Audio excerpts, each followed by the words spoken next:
So as you know, especially if you're in my newsletter, the Cedric Series is sort of the core of what I do and write. And I write other things between it because the amount of research I have to do for each of these books slows me down immensely. And the idea that I can't get a book published within a certain time frame drives me crazy. So if you're wondering why does Val zigzag so much, it's because I have books at different stages going on. I always have one I'm researching and outlining, one that I'm drafting, one that I am revising, and one I am designing at all times.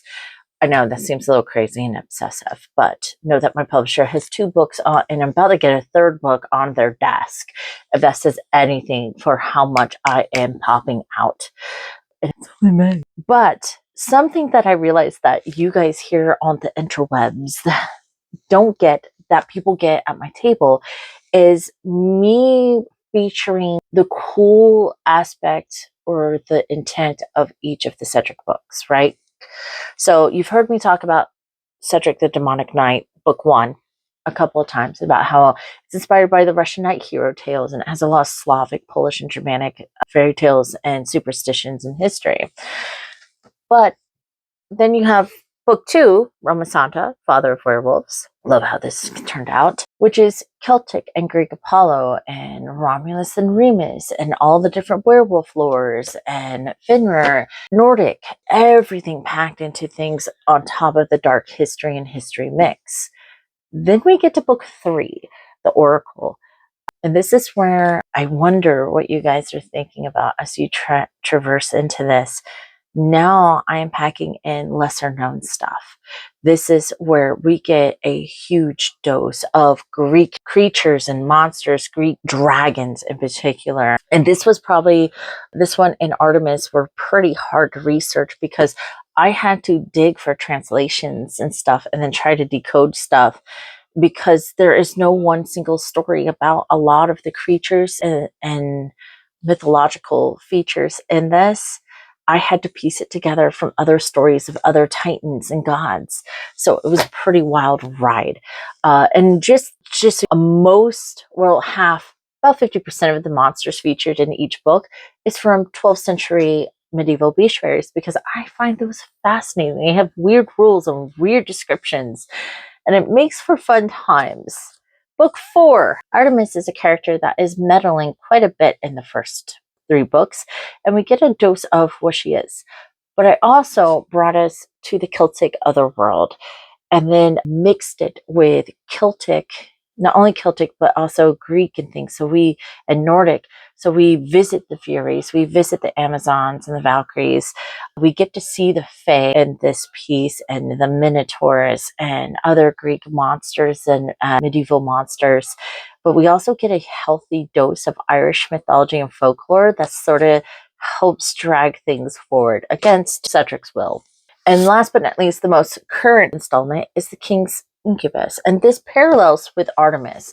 One of the things that you will find interesting about this series is how often I overlap the timeline, and you get to see one side of an event and then the other, and it sometimes gets humorous because you realize, oh, that's funny. And I like those moments. Other times you're like, oh man, no wonder everyone thinks he's this way and that way. But what I did for King's Incubus was I have a character who needs experience. And so the other characters are like, hey, we're going to send you on a quest.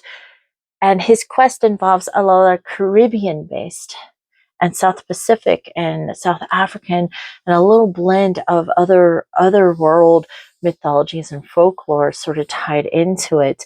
I even find a way to bring back in Greek Scylla and blend her with other things.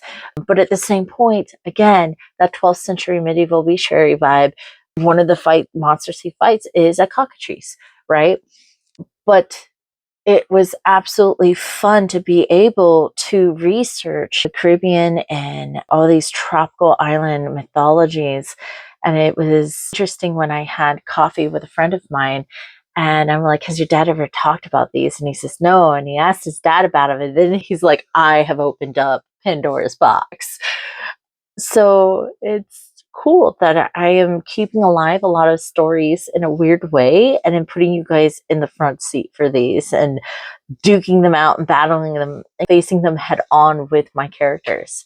The next two is going to be Queen Succubus and Hades. I know, very exciting. 6 and 7. I am doing a mountain of research and trying to make some choices for those two. That's going to impact how the final build up to the grand battle with Gaia is going to unfold. So I have to be very careful about what I do for these next two books. There's a lot of pressure, guys.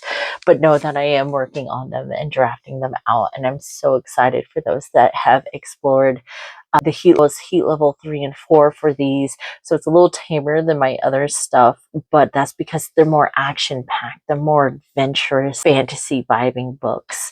They have dark moments. They get gory at times. And then there's all this trying to unpack things. And I see you guys with those reviews of being, this is a crazy blend of all these histories and mythologies. And those of you who recognize it get so excited. And I love that you see what I did there. Though those who aren't familiar don't feel it. And then they come across it later and they're like, I know this. This is. So it was something that I wanted to share. I started writing this series as a graphic novel. So I have tons of artwork from high school with the concept and ideas that I have here. And to know that it's still going and it's one of my best sells is insane and amazing. So thank you guys for the support. And I can't wait to continue to hear you guys jabber on about this series. So thank you.